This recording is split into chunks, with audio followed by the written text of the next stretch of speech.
This meeting of the Affordable Housing Advisory Committee is called to order on September 12th. Welcome, everyone. Agendas of today's meeting are at the entrance of the meeting room. Please remember to silence or turn off your cell phones.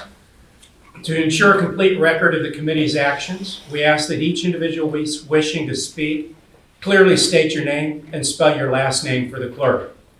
We ask that you limit your comments to 3 minutes. This committee is appointed by the City Council annually. Most of us have served on this committee previously, but we do have a couple new faces.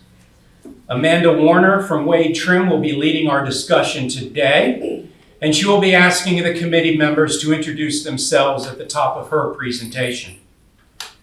This committee is tasked to do some very important work. Because of the professional work of each of the committee members do in their daily lives, we're very well aware of the issue of housing affordability here in Pinellas County. Plain and simple, we need more housing that is affordable to our citizens. And unfortunately, there are a lot of reasons why capable developers choose not to build. The job of this committee is to identify strategies that reduce barriers to development of affordable housing and strategies that incentivize development of affordable housing. The only item on today's agenda is to participate in a discussion led by Ms. Warner. We have a lot to discuss today. Mr. Lane, would you like to get us started today? Yes, thank you, Kevin. I'd like to introduce a new board member. We have David Harder. David was introduced. He was appointed to the NAHAB on Thursday, and as an appointment to the NAHAB, he's obviously on the Affordable Housing Advisory Committee as well. I met David when he came to work for Suncoast Housing Connections a couple years ago. Prior to that, he spent most of his career in the Miami area. He now works for Tampa Bay Neighborhood Housing Services, which is one of our most active partners, as you all know. We're lucky to have David working in our city. He has more than 30 years of experience in affordable housing. He's experienced as a general contractor, project management, and affordable housing development. David, throughout his career, has been involved in developing more than 3,000 housing units and more than 80,000 square feet of commercial space. He's very experienced, so lucky to have him. I can also tell you it's a pleasure to work with. I've worked with David now for 2-3 years now. So he's a great addition to both boards. So I just wanted to do that. And with that, now we'll introduce Amanda Warner, who's going to facilitate the discussion today. Amanda's done a lot of consulting work for us. She works for Wade Trim. She is pretty much a rock star in our world. She helps us with a lot of stuff, so very appreciative. So Amanda, it's all yours. Okay, great. Thank you. So I have the great pleasure and privilege of facilitating what's now I think we're at the 7th or 8th meeting of the Affordable Housing Advisory Committee. So I take this very seriously, and I'm very grateful for the opportunity to be with you all today. So I thought we'd start, as Chuck mentioned, we have a new member, and then also it's good to see some familiar faces again. But I think for everybody else in the room, I think it'd be nice to go around and have everyone introduce themselves. Say what organization or group that you're representing as a member of the Affordable Housing Advisory Committee, and then also tell us a little bit about why you're interested in affordable housing or how you got into affordable housing. We'll start over here. Yeah. I'm Bruce Rector. I'm here representing the City of Clearwater Community Development Board, so certainly attentive to those things we can do with our code to improve the availability of affordable housing. Excuse me, I'm Robin Feel. I'm a residential lender, and I have been lending in affordable housing space for well over 15 years. Very good. Good morning, I'm Camille Hepting. I represent employers within the City of Clearwater, both for the NAHAB and the AHAB. And I have been on the NAHAB and the AHAB for about 4 years now, I believe. I'm Kevin Schnally, representing the nonprofit industry of affordable housing, and also the chair of the Affordable Housing Advisory. I'm Lindsay Dykes Harrison. I represent the real estate chair And I started in affordable housing 17 years ago, working for the city of Clearwater as their housing finance specialist. And I'm Kathleen Beckman, I'm on the Clearwater City Council. And so this committee is here to advise me and us on the council, so I appreciate that. And I'm also chair of the Continuum of Care for Pinellas County that advocates for homeless prevention, advocacy, and all sorts of things like domestic violence shelters, family shelters, permanent supportive housing, veterans housing, all that. So those stats are at the top of my head as far as that kind of need. Hi, my name is Linda Byers. I'm representing the residents of the city of St. Petersburg. I began affordable housing, my career in affordable housing in 1977 when the Community Reinvestment Act was created, and subsequently led to amendments by President Clinton at that time. And I was a banker for several years, working with the CRA and the not-for-profits like Tampa Bay, Tampa Bay now, AKA Clearwater. Clearwater Neighborhood Housing Services when I.C. Golly was there. And I served on the AHOP committee back in 92, 93, and began working for the city of Clearwater in January of 1995, 13 years. I'm currently now employed by the city of St. Petersburg. I've been there for 16 years doing affordable housing. I am the housing finance manager for the city of St. Pete now. David Harder with Tampa Bay Neighborhood Housing Services. And Chuck, thank you for your very kind introduction. I started in affordable housing back in 1990. It was supposed to be a 2-year volunteer term. And so 33 years later, it's been the longest 2 years of my life. But affordable housing has become a passion for me. The equitable services that make life more workable for low-income, moderate-income workforce housing really has become a passion for the career that I've chosen. So that's why I'm here. Excellent. Then I think we'll go back over here. My apologies, I've been walking the whole campus. But I was not paying attention because I had 2 calls coming in and I got turned around like, oh God. So my apologies. I am Jacqueline Rivera. I'm the CEO of the Clearwater Housing Authority and Clearwater Housing Development Corporation, and we also manage the Dunedin Housing Authority. I've been at this longer than my daughter's been alive, so it's been like over 30 years. And I'm here because we play an important role in the community.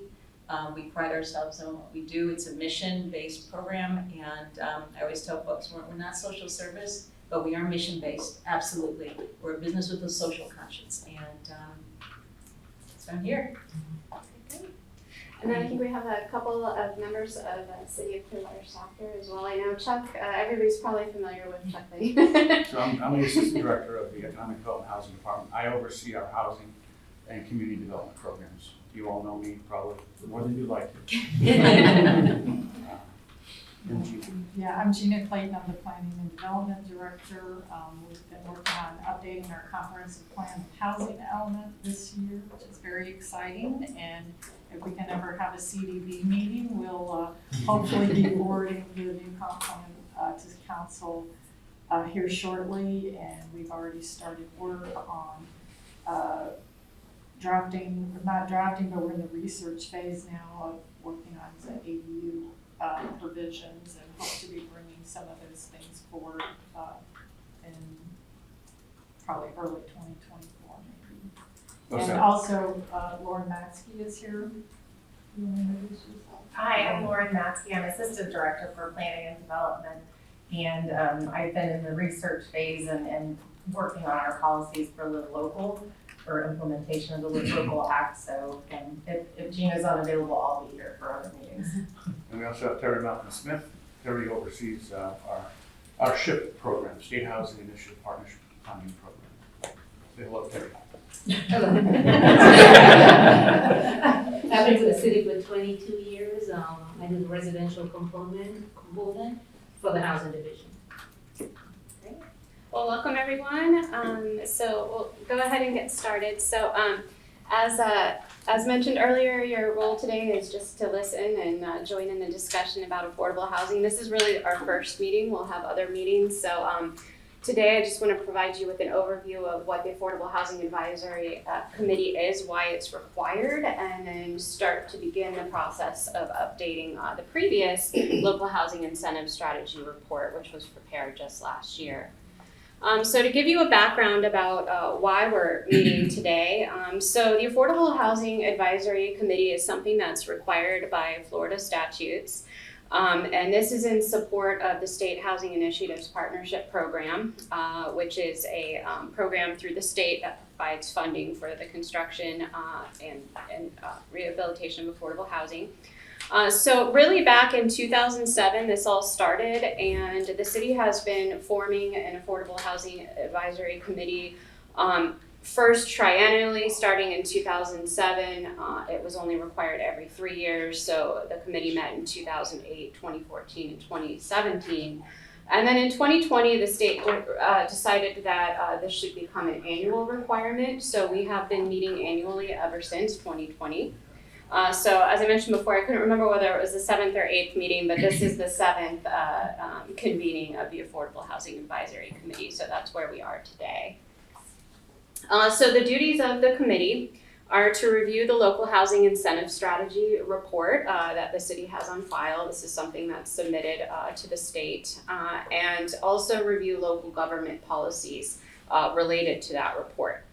So really the duties of the committee are to review policies and procedures, ordinances, land development regulations, so this is your code, and the comprehensive plan. As Gina had mentioned, the city's in the process of updating aspects of the comprehensive plan. And then your role is to recommend to City Council actions or initiatives to encourage or facilitate affordable housing. And that's all while protecting the ability of the property to appreciate in value. So while affordable housing is the goal, we also have to think about what that means for the overall economy of the city as well. So these meetings are required under Florida statutes. So the committee must facilitate necessary meetings and public hearings for adoption of the Local Housing Incentive Strategy Report. All meetings are public meetings. We have members of the public here today. All records are public records, and staff, administrative, and facility support is all provided by the City of Clearwater. And Chuck Lane is the facilitator for that, so if you have any questions about meetings or locations or logistics, please reach out to Chuck and he'll be happy to help you with that as well. So the schedule, so on August 8th, the city designated staff that would work on this and select the key committee members. On September 7th, the City Council appointed members to the Affordable Housing Advisory Committee by local action. And we are here, the AHAC is meeting September through October to update the report. Our goal is to move this report forward to November 14th. That is when we plan to hold a public hearing of the Affordable Housing Advisory Committee, so that would be this group. That public hearing is held to approve the updated report. And then that report gets forwarded to City Council, and then City Council then has to hear and approve that report. So those are two public hearings, one with the Affordable Housing Advisory Committee, and then the next with City Council. We are hoping to get that on the December 7th agenda for City Council. This report has to be submitted to the state by December 31st. That is the cutoff for submittal of this. Once it goes to the state, then there's a review period, and the City Council has to work and adopt the Local Housing Incentive Strategy into the Local Housing Assistance Plan. That has to be completed by March 31st, 2024, and then the amended Local Housing Assistance Plan gets submitted to the state in May. So these are key dates that we're moving toward, and how we fit those meetings into the schedule we'll discuss in a moment. So we want to bring two options to you today. This is really our first decision point of the meeting is how we want to proceed with the meetings. We have two options here. One is option A. We have two workshop meetings, one being the meeting today, and then another on October 10th, which we would expect to be a little longer meeting, with the public hearing occurring on November 14th. Option B would add an additional meeting, so that would be the meeting today, a meeting on October 3rd, and then another meeting on October 24th. That way we would split the content of what would be in the second meeting under option A into 2 meetings to allow a little more discussion. Again, both working towards the November 14th date. Does anybody have a particular preference regarding these 2 different meeting schedules? If I may, Yeah. Amanda, option A keeps us on our typical schedule, the second Tuesday of every month, right? So in past years, particularly the last 2 or 3 years, these meetings have run very long. There's a lot of content. Now we have the Live Local Act that we need to discuss. That's going to take some time to talk through.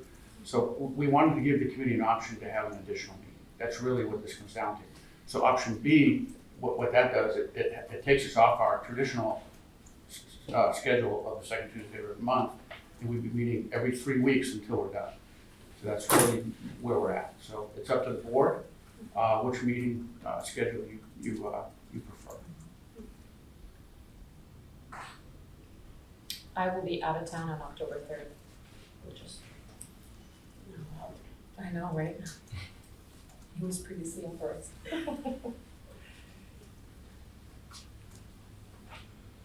It's true that in the past years we've had really long second meetings, and so it would be nice to break it up, especially for adding to The live local is huge. yeah. I have a conflict on the 24th, but do you have to have everyone present, or is it just okay? We have to have a quorum, which means we have 11 members of this board, so we have to have 6 present. Okay. You're on the 24th. Yeah, I mean, if we have, so I will be out on the 3rd and then you're out on the 24th. I have a dentist and I have a Thrive by 5 meeting on those October 3rd and 24th. I can change both of them, but October 10th is open if we can move an October 10th choice over to option B maybe. I don't know, but I mean, I can change mine. This is a priority, so. Yeah. Because we would still have to meet on October 10th, not AHAC, If we have to have a NAHAB meeting, the other one. if we have to have a NAHAB meeting during this period, we will do it concurrent with the AHAC, so we're not gonna screw up your schedule. Okay.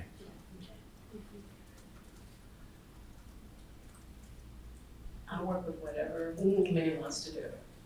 It Yeah. sounds to me from the discussion that I heard that the preference would be not to extend meeting number 2 into the length that it would take. So I think we would be leaning to option B is what I'm hearing. And whether we go with option B as the 4 dates recommended, or whether we modify one of those dates to the regular October 10th, I just don't know if there's I'm not hearing a real preference on that from the board. Why don't we try B? Yeah. Just simply try, you guys set that up for a reason, for the intervals, and I know you have a lot to coordinate with staff, so let's try B. Is that a I think we'll motion? move that one. I make a motion. I'm second. Okay. All right, so, There was a motion and a second, is there a vote? All in favor? Aye. Any opposed? Thank you. Thank you. This is a 9 a.m. start time. Yes. all right, so moving forward with option B, that would be the meeting today, September 12th, the next one October 3rd, and then the subsequent meeting October 24th. Those would all be in a workshop discussion format. And then the public hearing would be November 14th. That would be the more formal meeting to consider and approve the draft local housing incentive strategy. So with that, we'll talk a little bit about definitions of affordable housing. So the definitions of affordable housing that are to be considered by the Affordable Housing Advisory Committee are listed before you. So monthly rents or monthly mortgage payments, including taxes and insurance, do not exceed 30% of median annual gross income for the household. So this is what you probably commonly hear as cost burden, that 30% threshold, meaning if you're paying more than 30% for housing costs, then you would be considered cost burden.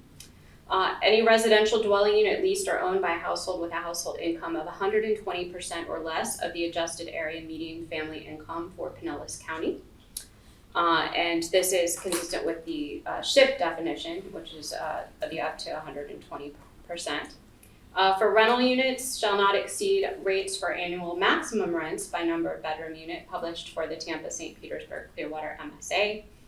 And for non-rental units, the sale price may not exceed 90% of the average area price for the Tampa, St. Petersburg, Clearwater MSA. So those are the definitions of affordable housing that we're talking about in this committee.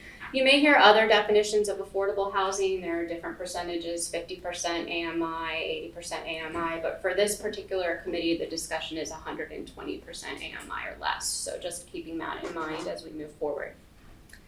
So I updated some of these numbers so that we could reflect on what that actually means. So median family income currently for Pinellas County, and this is the HUD definition of median family income, is $89,400. 120% of that is $107,280. When you look at that cost burden threshold, the 30% of income annually, that would be about $32,184 in housing costs, or a monthly housing cost of $2,682. Under that, you'll see IRS calculations of average area purchase price. And this, the numbers you see there, the 1, 2, 3, 4, are the numbers of bedrooms. And you can see the 90% nationwide average purchase, 90% of nationwide average purchase price is about $450,000. The max rent limits under that are the SHIP max rent limits, and those are by number of bedroom as well. And Pinellas County HUD fair market rent by number of bedrooms also. So you can see how these numbers have evolved, and I will say they have, at least in terms of the average purchase price, have gone up significantly since we met just a year ago. So big change there in terms of what that is. So affordable housing agents. So the AHAC, the Affordable Housing Committee, is really kind of in the middle of several different factors in terms of affordable housing. You have supply, so nonprofit developers and for-profit developers that are constructing affordable housing or creating or rehabilitating affordable housing. We have city council, which is making policy decisions about affordable housing, city staff, which is responsible for administering and implementing the policies created or approved by city council. And then clients, which are the persons that we're trying to get into affordable housing that need a place to live. So really the Affordable Housing Advisory Committee is considering all these different factors, and it is a big balancing act to try and figure out how all these interface. So the values, principles, and visions, and I know those who were on the committee last year remember these. So the Local Housing Incentive Strategy Report has really 4 major sections. We have the values, principles, and vision, which set up what we're trying to achieve through implementing local housing incentive strategies, and then the local housing incentive strategies themselves. There are affordable housing incentives that are dictated by Florida statute, and then there are additional incentives that were set up by the original committee back in 2007. So the affordable housing values that we discussed last year in 2022 were 1, or A, to support a dynamic and competitive economy, B, to improve the social well-being and build a sense of community, and C, ensure that the city's workforce can live within the city. And in review of those values, does anybody have any changes or want to comment on those, or are we comfortable proceeding with those for this next year of discussion?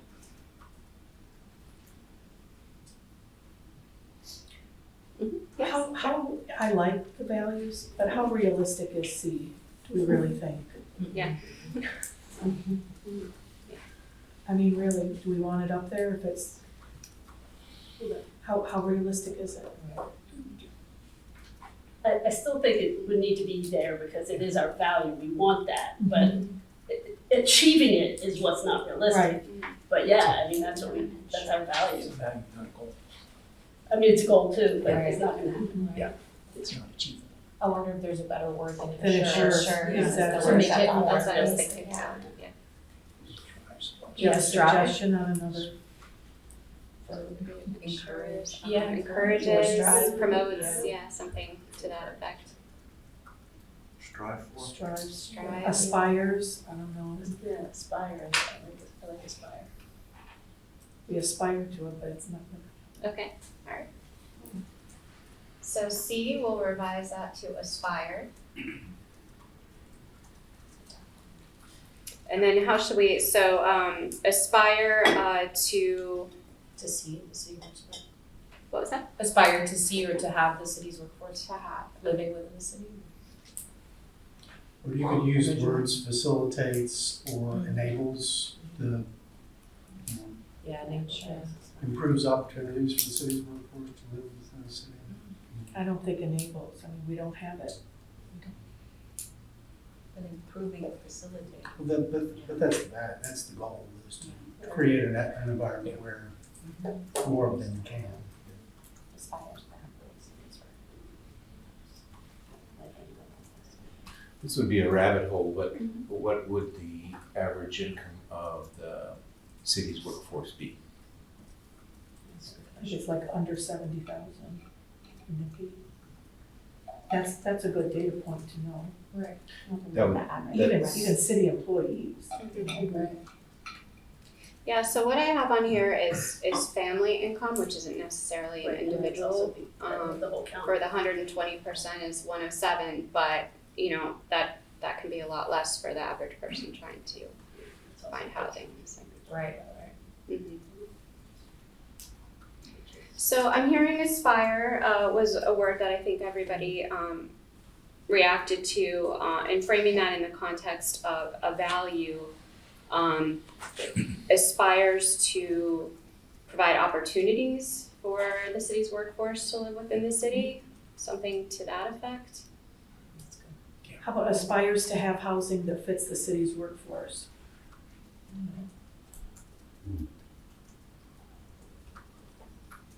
Housing that fits the city's workforce. Does everybody concur with that? Is everybody comfortable with that? All right. Okay. All right, so we'll make that change and bring it back the next time. All right, so our next is affordable housing principles. So we were talking about values. Those are our big aspirational values for what we believe in. The principles are things that we're trying to achieve. So affordable over the long term was the first one. A diverse supply that provides for a mix of income levels and the diverse needs of residents. Designed to be sustainable, energy and cost efficient, and to minimize physical barriers to accessibility. An aesthetic character with the surrounding neighborhood. Strategically located and pedestrian oriented with access to mass transit, open spaces, educational institutions, and employment or workforce training opportunities. And 6, incentivized to promote incorporation of affordable housing into all non-affordable housing developments. And these, if you recall, back in 2022, the last year, we spent, I think, quite a bit of time revising these. So these are where we came out at the end of the last committee. I just have a comment about number 6, incentivized to promote incorporation of affordable housing. We didn't do that with the Bluff development that was public property. We did not incentivize to promote incorporation of affordable housing into that luxury market housing as part of that contract. Now, it wasn't purchase, they weren't condos or anything, it was rental, but we had control of that property. And that's a discussion we had last year when we were putting that 6th principle together, is we were debating whether to use into all non-affordable housing developments or to say into housing developments as applicable or as possible, or however we were discussing it. Because I think there's going to be a lot of developments that are just not going to be able to incentivize. And I think the Bluff is a good example of that, is although the city council or the city had control of that property and control of that contract, because of the location, it just wasn't something that I think was possible to do. And so I think that's something to consider. when we look at number 6, is that it's not going to be, and we have an example now of that, it's not gonna be possible in all housing developments. Well, I think you can incentivize in all, and whether or not it's accepted by the council is another thing. Sure.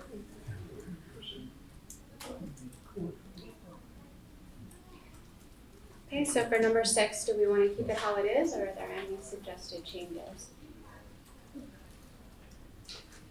I think the language is good, it's the follow-through Right. that wasn't there. All right, so we'll keep that one as a principle. So we'll keep it how it is. So with the focus on incentivize, and whether or not that is achieved depends on the specific context, but at least it's been incentivized to encourage it.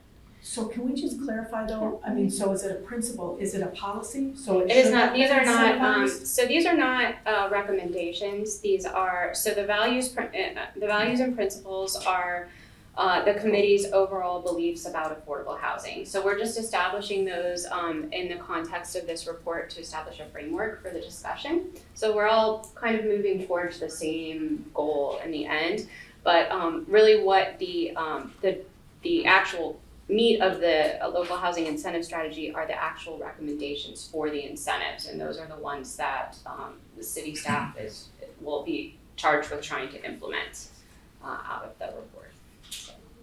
Because we had this last year, Yeah. but it wasn't, so I'm just trying to understand how powerful is that? Yeah, this really guides the committee, and then the recommendations through the local housing incentive strategies are what actually get put into practice. So basically, we have to keep the principles in mind when we review the recommendations Right. to make sure then when there's a recommendation that includes numbers, right, that principle, that touches on that principle. Yeah, these are really more to help you in setting up some criteria to consider as you're drafting the recommendations. You know, what is the committee trying to achieve in terms of affordable housing? And when you consider the recommendations, you know, does this achieve that or not? That's really their place. You know, number 6 is really the crux of this committee. Yes. It really is. Yeah. I mean, Mhm. you know, there's reasons people don't build affordable housing. And we all know what those reasons are, and it's money. And to incentivize it, you know, the state was smart enough to know the money they give us in state housing initiative partnership program funding, even though it's more than it's been, it's not enough to move the needle. So they know that really to move the needle, it has to be a shift in policy. That's why the state is requiring you guys to meet annually. And number 6 is really, it's the foundation of what your work is.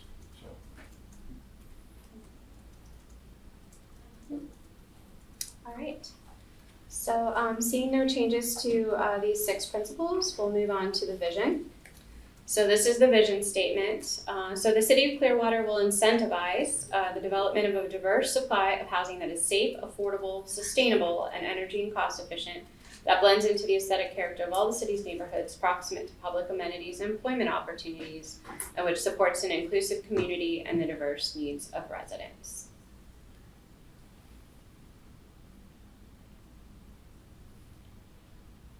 And this is basically condensing the principles and values that we just discussed into an overall vision statement. Any changes to the vision statement this year? Okay. All right. So we'll move forward with the vision statement. So out of the values, principles, and vision, we just have a change to one of the values. So I'll make that edit. And then note that the 6th principle will keep that in mind as we're moving forward through these incentive strategies. So now this is really the meat of the document, the local housing incentive strategies. So with affordable housing, you basically have a carrot and a stick, right? You have barriers to affordable housing and incentives to affordable housing. So barriers, I think we're all familiar with these. There are tons of different barriers: supplier expertise, the cost of production, land availability, particularly in the city of Clearwater. We're working in a fairly built-out environment, so most of the development is infill. Infrastructure capacity, not so much an issue in the city of Clearwater because of the urban environment. Information access, do developers have access to information both about the city's processes and financing and other information? The land development code and regulations of the city of Clearwater, those could be a barrier. Process, how is a development application submitted? What are the steps that a developer needs to take? Do they understand the process? Finance, and as Chuck mentioned, money is the big issue. Is financing available? Public perception, so NIMBY, not in my backyard. Unfortunately, there are still some folks that have a negative opinion about affordable housing, not really understanding what it is. So that's something that has to be considered. And then just other things. So, there are all sorts of different barriers, different contexts and different communities, and that's what we're looking at trying to overcome. So under the Florida statute, section 420, 9076, there are 11 incentive areas that the committee is required to look at. The committee has to look at each of these incentive areas, make a determination about whether they'll make a recommendation to implement an incentive, or if not implementing an incentive, why the committee decides not to do that. So these are expedited review process, modification of fees, flexible densities, infrastructure capacity, accessory dwelling units, parking reductions, flexible lot configurations, modification of street requirements, pre-adoption policy consideration, an inventory of public lands, and proximity to transportation, employment, and mixed-use development. So these are the 11 areas that we're required to look at. Additionally, I think starting in 2007 and then maybe into the subsequent year that the AHAC convened, additional incentive areas were added to the local housing incentive strategy report, and they're really unique to the city of Clearwater. So adaptive reuse was one, considering the infill environment that we are in. Land development code, communication and marketing of affordable housing, financing, and partnerships. So these 5 incentive areas are not required by Florida statute, but they are in the report. So every year we look at them and decide whether or not to continue those recommendations. So the Live Local Act. So this is something that I think everybody has heard about, and it's a popular topic right now. So Chapter 2023-17, Laws of Florida, the Live Local Act uses affordable housing as defined in Section 420. That's the 120% that we were talking about earlier. And what's interesting about it is allows cities to approve affordable housing projects, including mixed-use projects on land zoned for commercial or industrial, if at least 10% of units are affordable. What was interesting is this actually was already in Florida statutes previously. However, residential was taken out when they did Live Local Act. So it used to say residential, commercial, or industrial if at least 10% of units are affordable. So now it's in here for commercial or industrial. And then what's more interesting about this is it also requires cities. So that second bullet is allows. So that would be something that the city would decide to do as a city-initiated decision. But number 3 is something that's really a preemption. So it requires city to allow multifamily and mixed use in any area zoned for commercial, industrial, or mixed use, if 40% of units are affordable for at least 30 years. So it requires the city to do that. So, and if less than 20% of the city's land is designated for commercial or industrial use, the city is required to approve a multifamily project as a mixed use project. So this is generally the preemption portion of the Live Local Act. How this is going to be implemented is something of great discussion now. There's some aspects of this that are undefined and will be fleshed out more in the coming year or so. So going into that a little bit deeper, the city may not require a process such as a rezoning or land use change variance or a comprehensive plan amendment for density, height, or land use for one of these projects coming in a commercial, industrial, or mixed use area. So what that means is that the city can't regulate the density, height, or land use. However, the city can apply general land development code standards that would otherwise be applicable to that type of use. So setbacks, so forth. What the city may not do is restrict the density below the highest allowed residential density anywhere in the city. So whatever the highest residential density or density allowed on residential is in the city, that would be the maximum density for the project. And the city is not allowed to restrict the height below the highest allowed height for a commercial or residential building within 1 mile of the project, or 3 stories, whichever is higher. So those are the things that cannot be that cannot be restricted.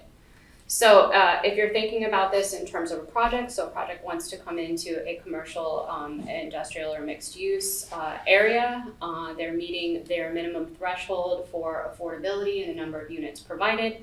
The city can't look at these aspects of density, height, or land use, and then the maximums here would be applied to the project. So just a general context of what that means. The other interesting thing about this is that the city must approve the project if it meets the city's land development regulations for multifamily in areas zoned for such use and is otherwise consistent with the comprehensive plan except for density, height, or land use. So the city would be looking at, what do we typically require of multifamily developments? And is it consistent with that in terms of the land development regulations and the comprehensive plan, other than the density, height, and land use standards? And then the city also must consider reduced parking requirements if the project is within half mile of a major transit stop.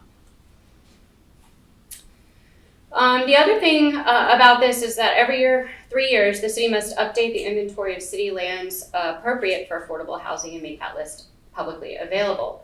The city is already doing this with the SHIP program. There's a city-owned lands list that is updated. This next one under the Live Local Act is due October 1st. So that's, my understanding is city staff's working on that, and that's in process. So that's a component of this as well. The other thing is that the city must maintain a policy regarding expedited processing of development applications and building permits for affordable housing. And interestingly, the city must provide notice of application incompleteness within 10 days of submittal, otherwise the application is automatically deemed complete and accepted. So this goes hand in hand with the expedited processing of development application. That really right there puts a time clock basically on once the application is submitted.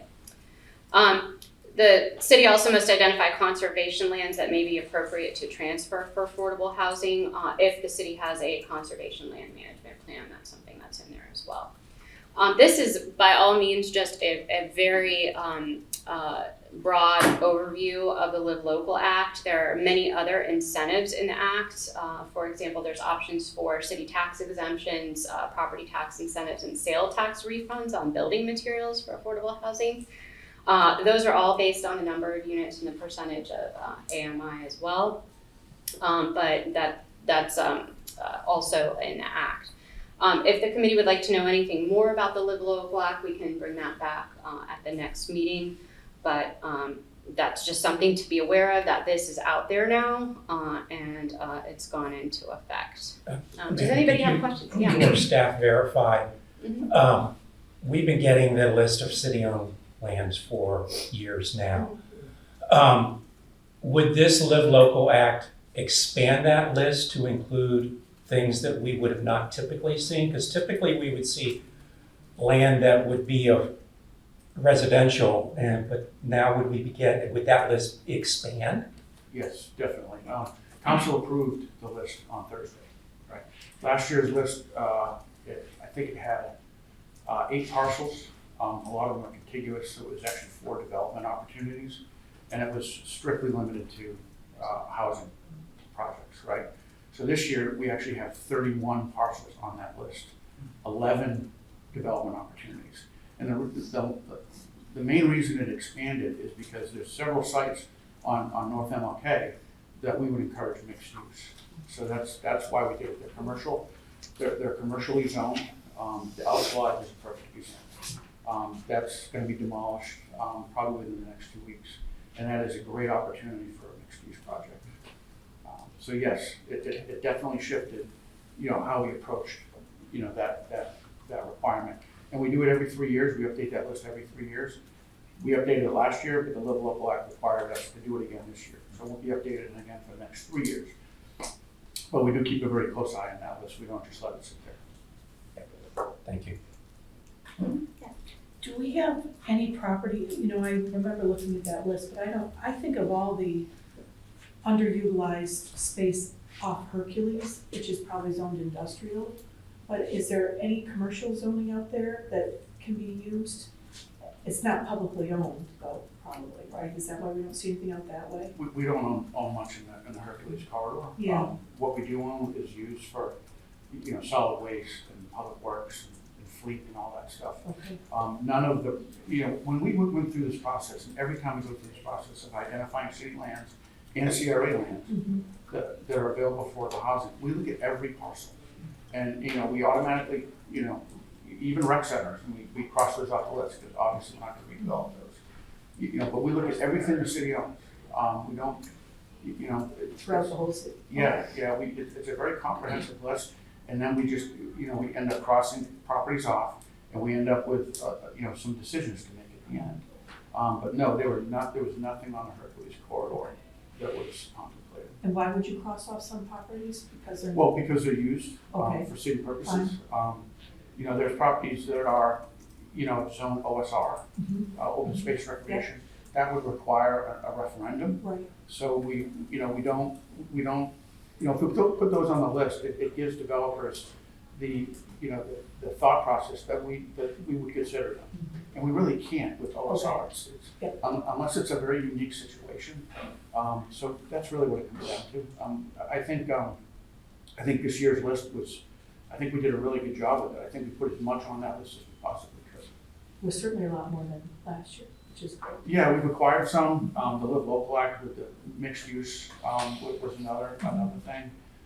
There's only one parcel of the zone that is for a single family home, and we're actually going through a competitive process to sell that property now. The rest of the projects are all multifamily opportunities and mixed use opportunities. The bullet that says, under Live Local, identify conservation lands that may be appropriate to transfer for affordable housing as part of conservation land management plan. Is it safe to assume that most of our green spaces are zoned OSR and therefore protected, that we don't have developers knocking on our door saying, I want to take that swath of green space in Clearwater and use it for housing? Well, I know one of the board members isn't here today, Pierre Cornway. He's always asked about, for example, State Street Park. That's zoned OSR. So that would be a referendum. That would be a referendum, and that would be a huge challenge. There would be a lot of people that wouldn't support that because there's not a lot of green space in the city. So I'm thinking, we shouldn't have to worry about that so much. Is that correct? We do have some parks that aren't zoned OSR. There may be some that are institutional, but with local, we're not applying that to institutional zone when I'm correct. It's not considered a mixed use mixed use district. So I don't believe those parcels would be vulnerable. I just want to make sure that we don't have, people knocking on the door looking at our green space as much. Protective of that. Right. Does anybody else have any questions about Live Local or anything that you would like to explore further as we get down the road in the meetings? Going back to that list of city-owned lands appropriate for affordable housing, is that the same list that we were talking about last year that we wanted to have be available on the website, on the city website? We're required to put it on the website. Okay. And then, so if it gets updated, so let's say it's due October 1, so it's updated, it's on the website, and it's live October 1, and then one of the parcels is no longer available because it's been, sold to a partner, or another piece of property becomes available. Would that be updated as those things come online or become offline, or is that just updated once a year? We do, we update them. Okay. We probably need to do a better job updating them, but we do. We have a list. We're required to pass a resolution that has all the information to meet the state statute. Okay. We also post on the website aerial photos and additional, information on the entitlements on the property, the size, the density units are allowable. And on that list, what we've done historically is we've just, typed over, an update. This land was sold on such and such a day. Okay. So we try to keep that up to date.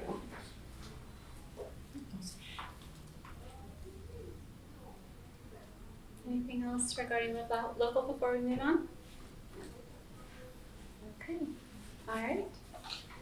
So, part one, inventory. So, I believe Chuck sent out an email, and it was also available in the agenda packet with some attachments. Those attachments included the previous 2022 Local Housing Incentive Strategy Report, so you should have that to review. But also it included an updated inventory that we're in the process, I would say it's a draft, we're in the process of updating it for the current year. So anything that's changed since 2022, we're putting that in that inventory. So you should have received that as an attachment. So that inventory looks at the city's affordable housing programs and procedures, the comprehensive plan, what policies are currently in place, and the land development code, what regulations are currently in place. So we have over the last couple weeks gone through what was done in the previous year, updated that, and provided some additional information in there, including references to the Live Local Act and some other new events that have occurred. But part of that inventory as well, we want to get your input about what the emerging barriers and incentives are to affordable housing within the last year, anything that's changed or anything that you think should be considered this year that wasn't discussed last year. And I know some of you weren't on the committee last year here, but if there's anything that you are currently facing in your current position or with your organization that you feel is either a barrier or an incentive that you would like to have, please let me know. Anything? Quiet Well, today. It's more the market here Uh-huh. in general, but Okay, yeah. it certainly reduces the housing inventory that's available for all Okay. Clearwater citizens that want to live in Clearwater. But it's been surprising to me recently how many investment properties are now growing into residential neighborhoods throughout the city, well away from the water. And so those short-term rentals are becoming more popular in neighborhoods off the beach, and that's causing, neighborhood problems in general. But it is increasingly reducing the amount of housing inventory that's available to everyone in Clearwater who wants to live here in Clearwater. So I think that's an additional barrier that I'm seeing now, is that shrinking inventory of housing in general for folks who live here full time. That's a good point, and I don't think that's something we've discussed in depth in previous years, so that's a really good point. Just chime in the upcoming budget, hopefully that will have the hearing in a few weeks. We do have money in there for a platform that will help us with enforcement of short-term rentals. So hopefully we will be able to get at some of those that we're seeing pop up in neighborhoods, as you've said, that aren't really in close proximity to the beach, so that at least they will have to be monthly rentals. And, maybe we could transition some of those back to rental properties, but we hope to start making a dent in that once we have assistance to identify them all. Thank you. Another thing that really is totally out of control, but it's the development costs and the construction costs. You look at per square foot cost of construction pre-pandemic and today, it really is overwhelming as to how much of our development budgets are taken up with construction costs and how that impacts our price point from what we can offer, both on a rental and on a for sale basis for the houses that we develop. And being in this business for as long as I have, I don't know what the silver bullet is, because every time there's a crisis, manufacturers increase prices, and magically somehow those prices never drop. I don't know why that works, but it's just the way it is, so cost of drywall, cost of the concrete blocks, cost of shingles, magically in 30 some odd years in construction and development, I've never seen a price drop. I don't know, maybe those materials never drop in price, I don't know, but it's, I guess my cynicism is coming out, but it's critical in the sense of what it costs us to build these homes and apartments, so. Along the same vein, I'm sorry, Linda, along the same vein, from the purchase side is interest rates. Is a huge barrier for affordability. Well, it's not, forget that, interest rates, it's not just the ownership side. We're having trouble getting projects, multifamily projects to pencil out because debt service is a huge part of the performance. On the purchase side, you can use your SHIP funding for interest rate buy downs, and it's expensive. But you can buy down the interest rates somewhat. I think it used to be like, it was 1/8% for 1 point, and so forth. I don't know, Robin, No, no, not anymore? It's gonna vary from lender to lender. Gotcha. For an example, I quoted somebody the other day, he could buy down his rate by, I think it was 1 point, and it was gonna cost him 2.5 points to do so. Whoa, yeah, that's expensive. Yeah. That's very expensive. The only option then is to increase your subsidy and try to reduce it and avoid PMI and MIP on single family by offering a percentage rather than a flat dollar figure. That's what we do in St. Pete. It's 20%, and that does not avoid MIP, but it does reduce it substantially, and it reduces the term of that repayment from 30 years to 11 years. So you can build some equity over time, avoiding that PMI. That's private mortgage insurance. What's MIP? Mortgage insurance premiums, that's FHA. So what you're doing is putting down so much more so that the homeowner doesn't have to pay the PMI and the private mortgage. Correct. They're increasing the down payment assistance. By increasing the down payment assistance. Now, if you're gonna get recapture on your funding, you may wanna require repayment, but at 0%, it would be a lot less than it would be if you were paying, 7 or 8%. That's on single family residential, but it doesn't help the commercial renters with the high interest rates on cost of borrowing construction funds. I think the other thing, which is, we see it every day on the news here now, but it's just insurance. People are paying, I've talked to people here in Clearwater here recently, they tell me their taxes and insurance are more than their mortgage payment right now. And it's particularly hard on our elderly population and low income. Some of them are not able to get insurance because they can't prepare their home well enough to get a policy. So that's certainly an issue. And then as Mr. Howard was alluding to on the cost of construction, a habitat home, which is very basic, no frills home right now in Clearwater might appraise it at above $250,000 just for a very simple home. That's without the insurance on top of that. And of course they're gonna charge the premium based on the value of the house. So that insurance is definitely a significant factor in affordable housing right now. And insurance, if you go to property appraiser's website and look at the estimator, it's based on what you pay for the new home. And it can drive those taxes, and they're not affordable. And like you say, the insurance coupled with real estate can be more than the principal and interest payment. I don't know what the answer is to those barriers.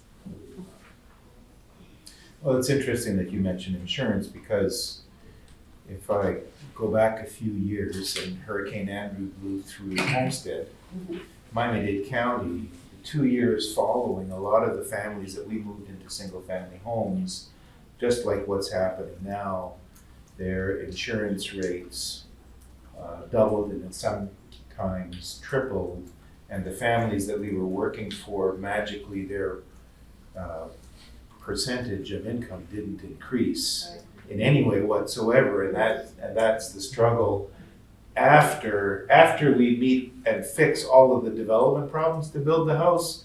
There's still the problem of how do we keep these families stable financially in this once in a lifetime opportunity. And I don't know what the answer is. Obviously, influence over the insurance industry is something that, you know, we don't have. Right. But something at this point in time, you know, something has to be part of the equation, at least to identify it and help other people focus on it as well. Well, reducing costs with rehabilitation too, putting in, you know, hurricane windows and a new roof and new hot water heater, et cetera, can reduce the cost of insurance, but not to the amount you would estimate. You can replace all the windows in your house and save $73 a year through Citizens. Right. You know, that's a huge investment to save $73. Well, you know, and one of the things that we're adamant about at our organization is we work to build those incentives and those savings into the development budget. And so when our families buy these houses, they're not incurring additional capital expenses for those types of things. And so from the time that they purchase it, they have, I know the absurdity of the $73 a year savings. They have that savings that they haven't had to capitalize. Right. You know, but that is still, it's a far cry from maintaining that affordability, you know. Well, and what's interesting is all these barriers we're talking about go back to a comment that Bruce, you made earlier about short-term rentals.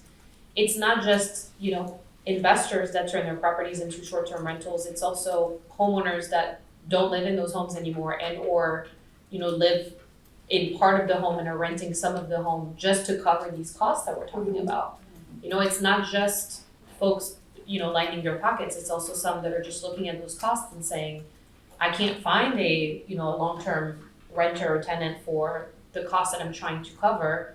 We are a tourism destination after all, so people take advantage of that, but it's true that it's not just, you know, it's not just greedy. Sometimes it's just to cover those costs, so it makes it really difficult. And I wonder, that makes me think, I wonder if there's an incentive that could help, you know, homeowners in Clearwater that are not, you know, those investment property owners that we were talking about, to have long-term renters at a more affordable rate than to switch to short-term rentals just because they can't cover their costs. And I think that would make a big difference if we were to look, if we had data on how many homes in Clearwater are not owner occupied and could turn into affordable, you know, year-round rentals. And that would have to be some sort of financial incentive, obviously, to help them cover those costs that we're talking about that are rising, left and right. So what's the data you're interested in? What's that? Is there data you'd like to after? I would love to know the non-owner occupied homes in Clearwater that could, at that point, if we had a strong incentive, turn into long-term rentals that would be affordable, that could be made affordable through incentives.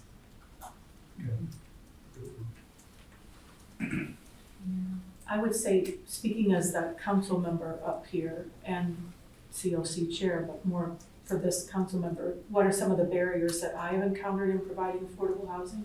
You know, I'm not a developer or mortgage lender or any of that, but I think my barriers are, I don't have enough people at the podium calling for these changes. And I applaud the Clearwater Housing Advocacy Group that's just formed recently, this grassroots group. I 3 cheers for that started. And they're meeting with council members, they're meeting with staff, they're learning and advocating, and that's long overdue and appreciated, but all you experts can stand up as well. I mean, it needs to be a collective voice, I think, and a continuous drumbeat that we're here, we're watching, and we need change. And so that's my barrier, is to try to get people to speak up. And truly, the people that are struggling the most don't have time or resources to stand up at a 6 o'clock meeting, or if they're talking about items not on the agenda now at the end of the meeting. It's just a lot to ask for people who are struggling anyway. There's also a misunderstanding of, and it goes with the hand in hand with the not in my backyard mentality of, this is not something that regards me. If I'm a resident of Clearwater that happens to own a home and I've owned that home for a long time and I bought it for $80,000, right? Or whatever it is, and now I just see the value go up, I don't necessarily connect to that conversation because I don't understand how it affects me.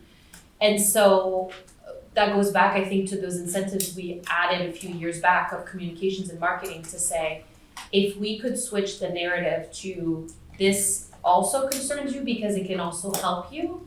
And that goes back to that incentive I was talking about. If somebody owns a home in Clearwater and decides to turn it into a short-term rental, it could be because of financial burden. So we just need to combat that with a financial incentive. But the idea of people don't feel connected to it, so they won't go to bat for it, I think is also an issue. It creates us versus them mentality that is not helpful to anyone in that conversation. And it separates even more those that, have a home, a stable home, to those that don't. And it just makes that gap even bigger. When you look at the example of Habitat was given, the example of Tampa Bay Neighborhood Housing Services is given, and the example of the continuum of care and the starting from homeless population, right?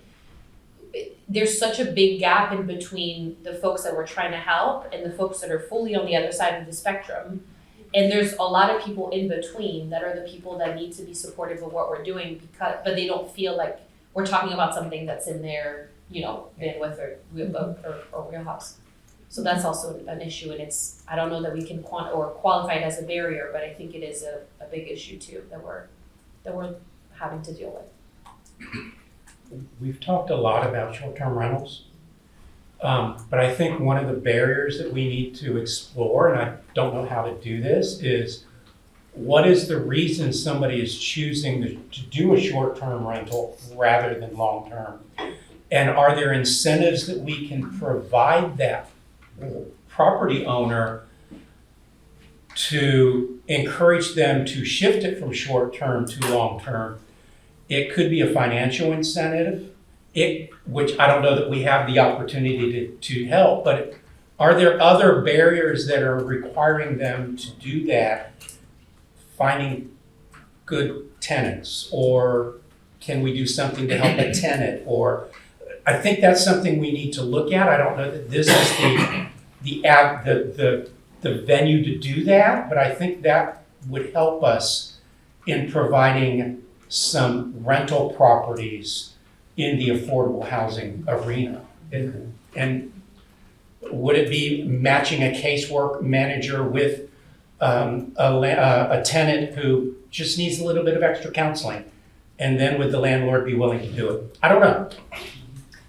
Those are good questions, and that's what I'm advocating for is, with our budget, is for a landlord liaison and different, Clearwater City as a landlord liaison. Work with property owners to match families and renters together. And it really does pay off. They develop those relationships and find out what the barriers are and overcome those. I think, but that's probably not for this group. Rent is competitive. Right. If you can get the rent, you're gonna get the rent as a homeowner, If you use federal or state funds to assist a rental project, then you've got conditions that reduce rent limits that you have to monitor as an entitlement community. You have to monitor those rents for up to 15 years or longer, depending. So it gets cumbersome. But if we go back to that page at the beginning, I wrote down the monthly 2,682, and I think that was for ownership and not for rental. But I don't think homeowners around the city of Clearwater that are not occupying their homes realize that if they have a 3-bedroom and they're charging, $2,700 for rent, that could still be considered affordable housing. I don't think they realize that number is as high as it is because of how high the rent, the fair market is, right? So, or the purchase price and all these numbers we're looking at. So again, it goes back to that conversation of people don't have the right information, and so because of that, they just assume that they're not concerned in the matter. And so it's, going back to that communications and marketing around it to say if people were aware of what those actual numbers are, they would realize, well, I can, instead of, charging $3,000 for somebody to live into my home, I could charge $2,700 and make it affordable without having those restrictions that you were talking about, because they're receiving, financial incentives. And what about offsetting the other costs that they're going to have? So we can't really do much about interest rates or things like that, but what about their utility costs and all of those things? So what kind of initiatives can we put forward to have more energy efficient or getting solar or things like that? So like a rental rehab type program where we're helping landlords maybe make some of those improvements, but then they have to have an affordability period to go along with it. And I don't know if you already have a program similar to what the city of Largo did when I worked there. We had a rental rehab program where we worked with landlords and they could do improvements on the home. The loan was held with the city, which obviously was a much better interest rate, interest rates than what they could get at market. And that helped, and it also kept affordability for those units. But then also just homeowner rehab programs with energy efficiency to get those costs down with insurance, but also with utilities. So a couple things. Kevin, you had made a point that, whether or not it's the board's purview, recommending incentives is exactly this board's purview, right? So with single family rental homes, I think that's kind of largely what you're talking about here. We've always been reluctant because it's hard to monitor. We get these one-offs all over the place. But, there's ways around it. We can work with a partner to do that monitoring for us. If there's a recommendation that you think will incentivize people, to be more likely to make these homes long-term rental rather than short-term, we're all ears, so. There's an option for rebate too. You can rebate a certain percentage of the homeowner's investment into the property and rebate it to them if they agree to rent it for 5, 10, or 15 years affordably. And the rents go up every year, it changes, so they do have options there. The problem is monitoring, that's the biggest, and it's kind of threatening to a homeowner to be dictated that they have to rent the property. And what happens if if the income goes up next year and now they're over income, you boot them out and start over. I mean, there's so many Funding different. sources provide for that, Yeah. to increase rent. We have the Housing Choice Voucher Program, rental assistance at Clearwater Housing Authority, and we've been battling the Airbnbs of the world and we're paying 120% of fair market rent. It's good money, it's fair, and you can't get it. Steady. And it's steady, and we screen them, and then they can screen, they can do whatever they like, and we still get new landlords, we're getting them. It's just exceptionally slow because a lot of them, we can't beat that price. If they're short-term rentals, we can't beat them at it. But we still are getting some, and we're holding on to over 600 landlords that we work with who've been solid. They stay with us. They know the program. We have landlord meetings. We encourage them to bring a friend. We're working with real estate agents to get the word out, to get to know us that, this could be it for you. We're also battling horribly with the not in my backyard. I mean, they're just, I get calls, and I said, that's not a voucher holder that you're complaining about. It's just somebody that's normal, supposedly. But we're making steps, but they're so tiny, it's excruciating. I just feel like our market here is shrinking our program, although we're still paying out a ton of money. Before we had 1,200 households, we're looking at more like 1,000 households for the same amount of money because now we're paying over $1,000 per unit on average. And it's a battle. But if we could get some control over how many Airbnbs can you have in there, or I know we don't want to regulate private sector. I totally get it. They have reasons. They're retired. That's their investment, whatever it is. But if we could grab some of them that might not be on the cusp, that they don't need to have all that money, that they want a good, steady partner, we're there, we're it, we've got it. And then now we have the security deposit money that we're working with the city to help us give the landlord. So you want 2 months? here it is.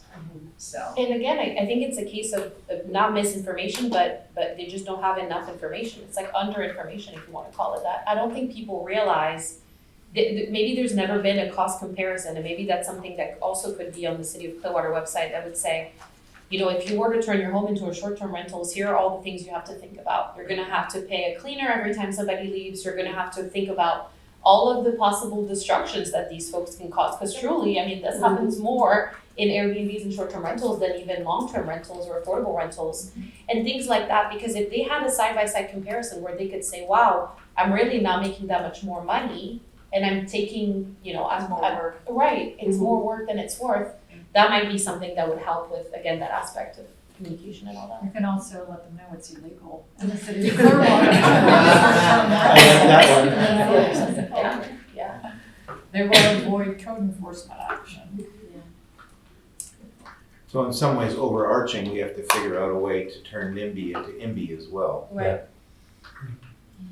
We had it, we bought a beautiful property, Paradise, it's called Paradise Trail, it's on Canals Trail.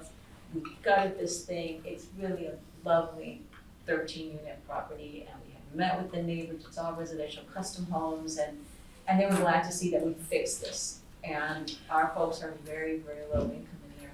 And we've been okay for a few years, but recently, we've got a particular neighbor who's constantly writing, this property is worth so much money, you should sell this and go develop more affordable housing somewhere else. I'm getting all sorts of words of encouragement and you can do this. I go, okay, find me the property that is gonna be conducive to a quality of life, because we are not gonna buy something where there is no transportation, or life is gonna be much more difficult for the families living in there. We're not doing that. We want a property that anybody at this table would wanna live at. In a neighborhood that, and then honestly, HCB, our Housing Choice Voucher folks, they do look for their schools. They wanna stay in their neighborhoods. And just because they're low income and receiving assistance, they still have choice. Right. They want to stay near the job or daycare or whatever that is, and it makes it even harder for them to find a place. And we've had them actually give us back the voucher and say, no, I'd rather pay what I'm paying so I can stay by the school, so I can stay by the daycare for my kid. So it is fairly complex, but we did have that, yes, we're here, we're all embracing kumbaya moment, and then it switches, but then it's gonna change again for us. It's a cyclical. So we just keep working at it, and it's slow and it's like a drip of water sometimes. I think part of it is also the education of our residents that what we're talking about is not low-income housing. We're talking about affordable housing. These are professionals, workforce people who need housing they can afford to live in. Now, we need the others also. I agree there. But that's a better sell. If we can increase this, then folks who may be able to move up into more affordable housing because now they're living in something that is less affordable, then that less affordable housing would become available for folks who need it also.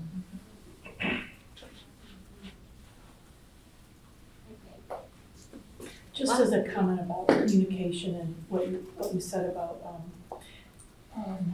outreach and NIMBYism versus YIMBYism. In the summer, I don't know, a month or two ago, Largo held a big community meeting on affordable housing and what it looks like, and talked about missing middle, and it was really well done and very well attended. Just to get feedback about what do you want to see, and this is what we mean by missing middle or housing variety, and I think it's a good way to lay the groundwork to start educating and have that conversation of, and they actually ask people, what do you want to see? What would you like to see in your neighborhood, or what would fit? So it would be good if we looked that way to do something like that. All right. Thank you, everyone. So a lot of really good topics this year. So if you all recall, in 2022, essentially based on this discussion today, what we go back and do is look at the recommendations from the previous plan and then try to align some of the topics that were brought up today with recommendations that were made before, and then really focus in, we'll look at all of the recommendations because we're required to, but that really gives us a starting point for which recommendations we wanna focus on either revising or adding to or expanding or what needs to be done. So that's what we'll do in between now and our next meeting.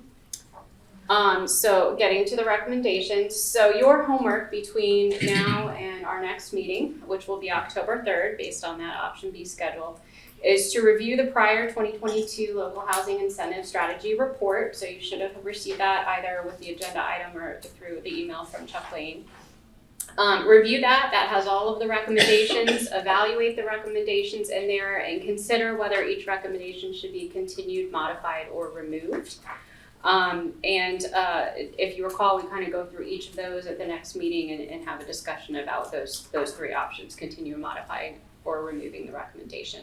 And then we can also identify any new affordable housing incentives that aren't covered. So as you review that, see if there's anything that we talked about today that maybe isn't referenced at all in the local housing incentive strategy, and then we can talk about working that in for the 2023 report. So that's really your homework between now and our next meeting. As we've decided today, option B, it'll be the 3rd, so disregard the 10th on there. We weren't sure which direction it was going to go. So October 3rd will be the next meeting. I will defer to city staff on where that will be because I know the main library is having issues right now. Yeah, we don't know yet, so Okay. I'll let you know. I'll email all of you. And anytime you guys, any of you have questions, just reach out to me directly. I blind copy you on all the emails because I have to, because we can't have, sunshine law and all that. But please, if you have any questions for me, want to talk through anything, call me directly. And if it's something, that I need to share with the board, I can get an email out. But don't hesitate to reach out to me directly. I have a question about the mission, Sure. the mission statement. It identifies safety and so forth. One thing it doesn't say is about accessibility. Accessibility is important given that, I don't know, did Clearwater do NSP, neighborhood stabilization? And you had to build the house accessible to accommodate. Before my comment, yes. Yeah. Accessibility, I'm seeing more and more people that are in wheelchairs and so forth, and it's difficult for them to purchase a home. Disability achievement is helpful with the ramps and, a rehab program, you put ramps in. But the house inside, might need a wider doorway. So I would think if we're building new single-family residential with city funds, if you will, that we consider accessibility. Yeah, SHIP, as you know, has a set aside for special needs. So we are very cognizant of that, and we try to we seek those opportunities out to try to help people in this situation. On our side, the principles that we typically follow that are fairly well documented are what we call universal design, and they're pretty much thought through and pretty much accepted nationwide as far as what you're doing when you're looking at accessibility. You're looking at universal design principles that cover all of those aspects. So that might be something, if you search, then you might start to see what that would look like as far as the impact on any type of housing or apartment development. So do you want to add accessibility or universal design in there in some way? Accessibility, which would encompass all different definitions. Yeah, we can definitely do If that. we can put that in, Yeah. I think that would be. I think when we added the diverse needs of residents, that's what we had in mind, but I agree that I think it should be spelled out since we have safe, affordable, sustainable, and energy cost efficient, we might as well add accessible. We can certainly do that. We might break this up into 2 sentences. Right? It's a very long sentence. When you see it next, it might be 2 sentences. So, but no, we'll definitely add that. That's a great idea. Yeah. So, so we'll revise the vision statement as well for the next meeting also. Is the values right before that, or was that? Yeah, I think there was Principles and then values. Yeah. One thing that we didn't touch in values, but I feel like is kind of being touched on within the principles and the vision, and this is something we talked about, right, as we had that conversation about NIMBYism, is I would love for the values that to reflect something like you know, we all, because this is what we believe in, right? This is kind of like the broad strokes what we believe in. Something about the fact that everybody deserves a safe and affordable home that they can, you know, rest in. Like something about, this is not something that should be, you know, for the highest bidder, although it is, but, you know, something along those lines, and I don't know what it would look like, but I think it would be nice to have that as part of our values, because that's what we start everything on. Maybe what we wanna do, Camille, is look at the Pinellas County Housing Compact and the language there, because I think they have something in their intro language about that. We believe, you know, that everyone deserves a safe home, something like that is there. I'll send that document out to the board. Thank you. We can, I can come back with that added in here as well. We can have a fourth value as well, so. So, with that, does anybody have any other questions or anything they want to add? Okay. Thank you, Amanda. Thank you. Do we have public comment at this? Yes, Yes. that's next. Sorry. Does anybody from the public wish to speak to this item? If so, please share with us, and you have 3 minutes to speak. We don't have a podium, so. Brian Beckman, Clearwater. This is an amazing group of people. This is really inspirational to hear all the comments across the board, of course, including city staff. When I saw the slide up there for barriers or incentives, some of the things as I've talked to local developers, Dave's group, with Habitat, there are a number of small things that I've heard that can speed up getting a home approved, getting it developed, getting it someone placed in it, as well as some items that relate to costs that might be something that I've heard miscellaneous items of $3,000, $5,000, small costs that could be incentivized so that those costs aren't passed on to the new homeowner. So, you know, that might apply broadly to a lot of the folks that are here that have a variety of interests and expertise. But I know, Dave, for instance, I'm thinking of miscellaneous items that I've heard from your agency from a speed perspective, as well as cost, that I encourage you to bring those forward here that are part and parcel to that slide that was mentioned there, among all the other great things that I heard. But those things seem, when I first heard them before, they might seem small, but they're things that can turn a project around 3 months faster, 6 months faster, for instance. So that's my comment. Thank you. Hi, Beth Davis, Clearwater, DAVIS, I think I'm supposed to do that. Thank you, this is wonderful, we continue to learn, and I've said many times, every time you learn, it gets harder. But the affordable housing definition, you really changed it, and perhaps that slide should be more complete and include property tax and include your utilities and your cable and everything, so that you really understand what your costs are. And I think we talk about education a lot. And when we look at City Clearwater budget, our revenue is up tremendously, $8 million, $10 million, because of our property taxes. And I would ask each of you to consider asking the council to invest more of that revenue that we're receiving for subsidizing affordable housing. Every time an apartment complex goes up, how sad it is to watch 19 and Missouri just keep going up on complexes and there's not a unit in there subsidized.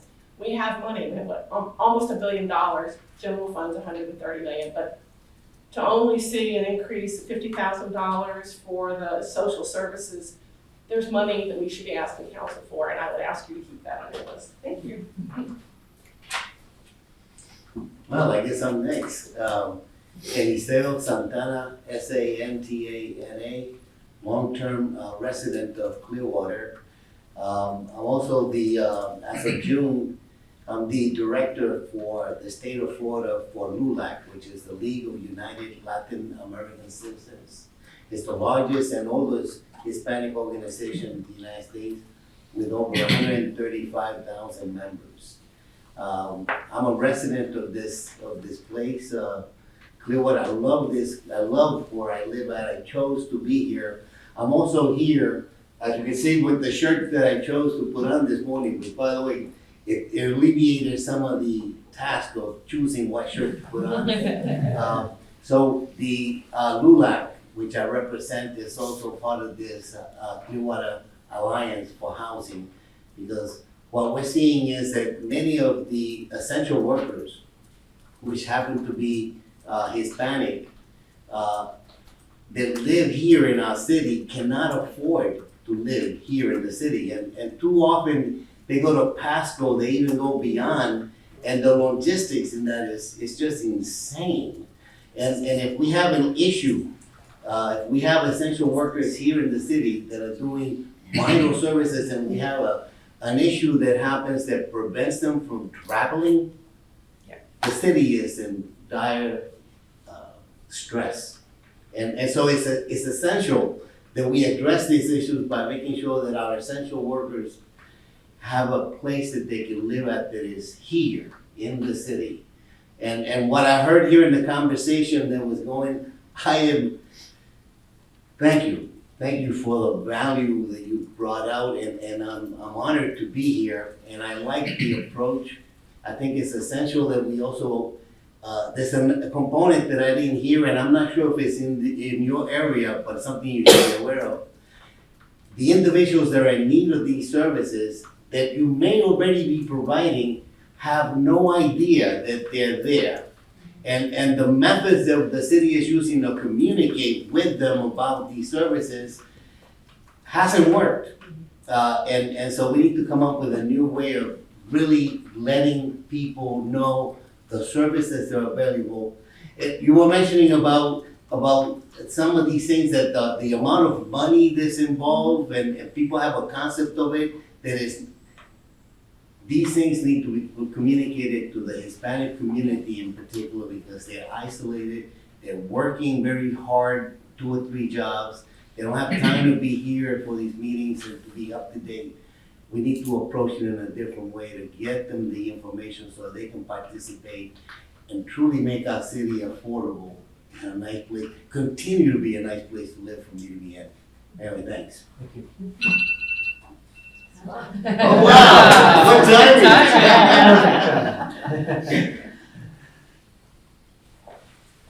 Any other comments?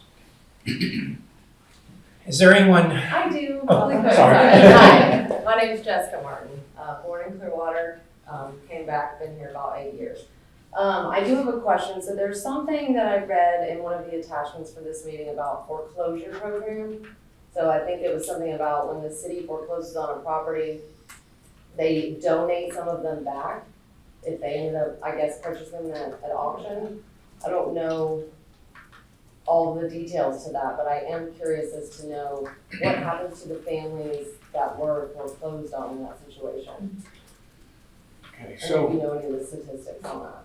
Well, a couple different things there. We do have, we do a lot of our business in the form of loans, right? And we have to, people need to pay us back.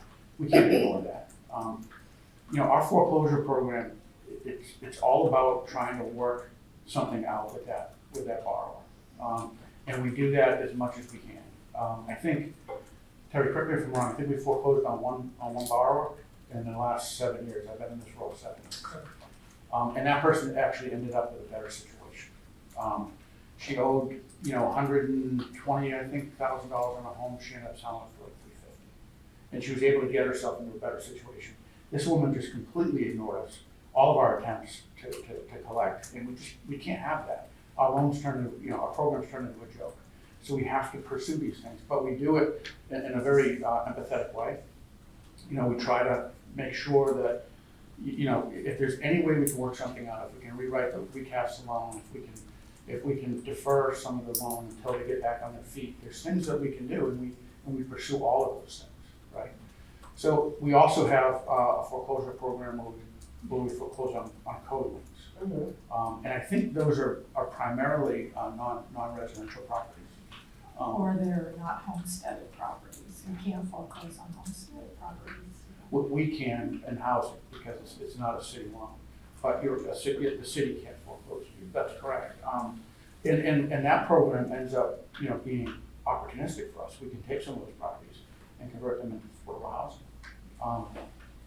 We used to get properties through a process called escheatment. The property is escheat. And what that is when someone just pretty much disowns a someone just disowns a property, they walk away from it. And that happened a lot in 2011, 12, 13, because properties, for example, in the North Greenwood neighborhood, you literally couldn't give them away. They were worth nothing. And nobody would buy them for $1. So people would walk away from them, and the taxes would come due. And over time, it's a very lengthy period of time, the property escheats to the county.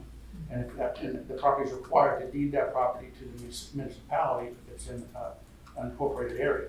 So we got a lot of properties that way. The last one, right now, we're going through a disposition process to sell that property to one of our partners. Habitat for Humanity actually scored highest in that process.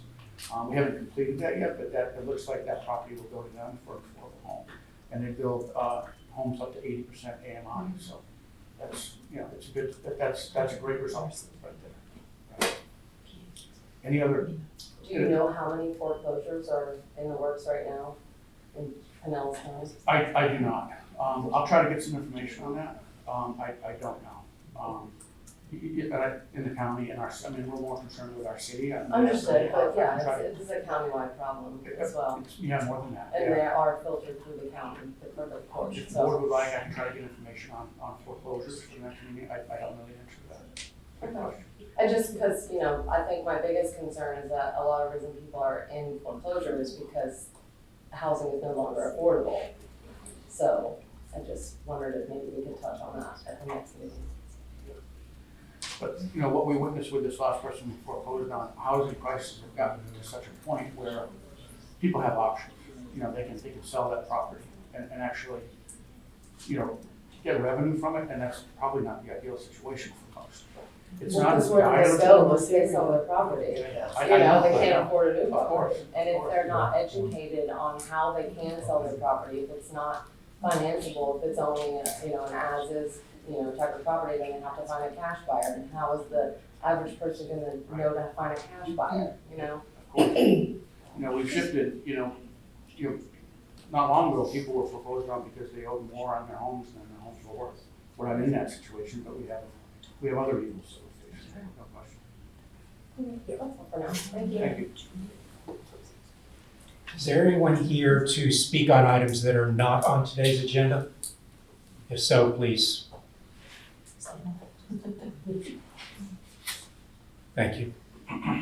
Seeing no one else come forward, Chuck, do you have anything additional that you'd like to report to the committee this morning? Yes, but what I did, I write the script, Kevin, as you know, and what I didn't write in there is for the board to make any additional comments. I think you had a comment, I'm sorry. I'll take the time for that. And it's regarding rental property. I live in a neighborhood and I'm surrounded by rental property, and what I'm seeing is these properties are being rented to people that, 5 guys might live together and share, and they all have 5 cars. So there's cars on Main Drive, parking on the grass, across the street, everywhere. And I understand they have, they've gotta have their trucks for work and everything like that. But isn't it against the code to park on a thoroughfare where there's quite a bit of traffic, going back and forth? And I don't wanna go knock on the door and say your truck's gonna get slaughtered one day by these cars that are zooming by. But that's what's happening. People are teaming up together and rent a 2-bedroom. We get 4 or 5 guys in there, but they all have automobiles, and then parking is a huge issue. And I don't know what the answer is for it. It is.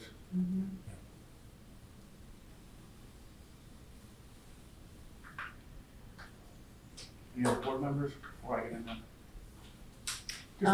Yeah, I was gonna make a comment / question, but I think Kevin's gonna cover it. Just so that it's on the record, if any of us is not, or I know I'm not able to join on October 3rd, so is there a process that you would like me to follow if I have homework to report to this committee, since I won't be here in person on the 3rd? You can report it to me, and I'll report back. Does anybody else have a conflict on the 3rd? I'll change mine. It's not a standing conflict. As for my comments, just a couple of updates on a couple of housing projects. On Cleveland Street, 1200 block of Cleveland Street. Cleveland Street is now, right now, there's a streetscape project going on near completion. The staging area that you're using is about 2.5 acres, and it's owned by the city. Archway Partners is going to build an 81-unit tax credit project there. They'll break ground in probably about 6 months. It's a fantastic project.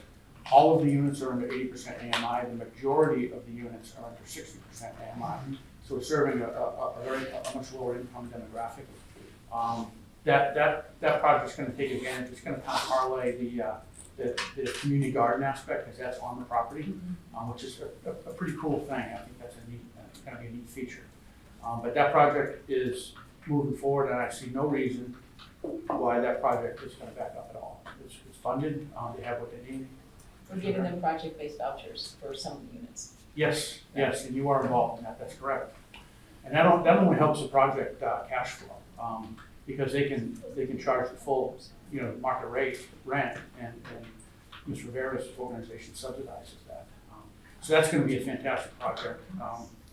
And also the workforce housing project we have on Cleveland Street.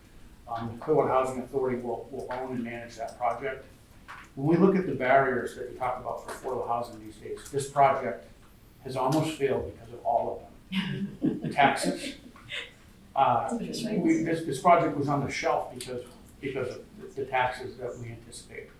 Construction costs, interest rates. What other problems did we have? We've had everything, and I have an issue with the insurance I'm going to talk to you about, but yeah, it's been Insurance. painful. Oh. This project I'm referring to is on Washington Ave. It's across the street from Madison Point, which is another housing project we did a few years ago. It's 173 units. 18 of the units are going to be 80% AMI or below. The remainder of the units are going to be a combination of 100% AMI and below and 20% AMI and below. We got some great news yesterday. What we did is we asked a financial consultant, and not just a consultant, this consultant is skilled at underwriting. And that's really what you need. These performers are very complicated. When you build projects to sell, townhomes, the math is easy. What does it cost you to build it? And then how much are you going to sell it for? And you know exactly where you are financially. When you're talking about debt service, it's a completely different ballgame. So it's very complicated performance. So we hired a gentleman named Stephen Beal to look at these financials. And I think, Robin, you're aware of Stephen, very sharp guy. I met him at the Florida Housing Conference last year. I've worked with him. I was on the Pinellas HFA board with him. He was actually the previous chairman of the board of the Pinellas HFA. That's correct, yeah, that's correct. He gave us a recommendation yesterday to move forward based on the financials.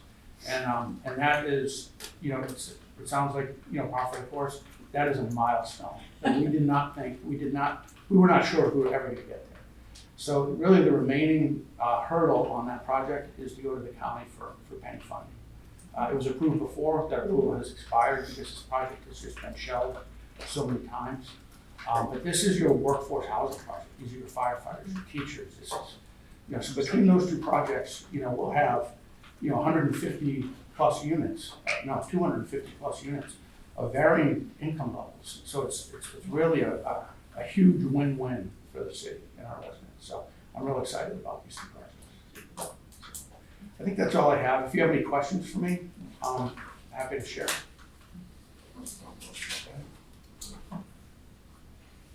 Okay, that's all I have. Our next AHAC meeting is scheduled for Tuesday, October 3rd, 9 a.m. Location to be determined. Chuck will let us know where we're going to meet, hopefully back at the council chambers. Just a reminder that if you're not available for the next meeting, to get your homework assignment to Chuck so that he can share that information to the rest of the committee. And just remember, we are under sunshine law, so you can't share it with us. You have to share it with city staff. With that, meeting is adjourned.